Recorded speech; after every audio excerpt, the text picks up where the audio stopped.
Makakasama ang showbiz veterans na sina Maricel Soriano, Edo Manzano, at Albert Martinez sa cast ng upcoming series na Lavender Fields, anunsyo ng Dreamscape Entertainment nitong Lunes.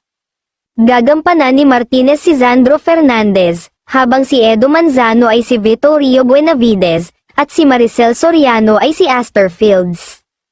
Ito na ang grandest na pagsasama-sama ng Philippine drama icons. Handa na ba kayong makita silang muli sa primetime bida? Abangan sila sa grandest serye ng taon, mula sa ABS-CBN Studios and Dreamscape Entertainment, pahayag nito.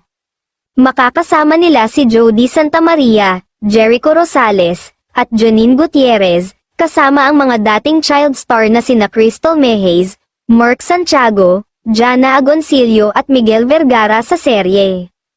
Excited nga ang mga netizen dahil alam nilang parating pasabog at grand ang proyektong ito ng ABS-CBN na ngayon pa lamang ay bongga na ng mga magsasama-samang bigating kapamilya sa iisang serye.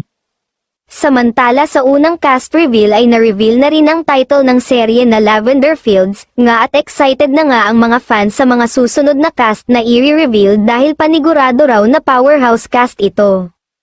Ang tanong ng mga manonood ng TV, paano nakakayanan ng ABS-CBN ng ganyang kabigat na cast sa iisang teleserye, at paano nila nagagawa iyan kahit wala silang network franchise? I'm sure na bebenta naman nila rin yan sa streaming platforms na mas mataas ang value dahil sa mataas na kalidad din, tiyak na mag-uunahan kung saan ito mapanood, sa TV5 ba, GMA o All TV.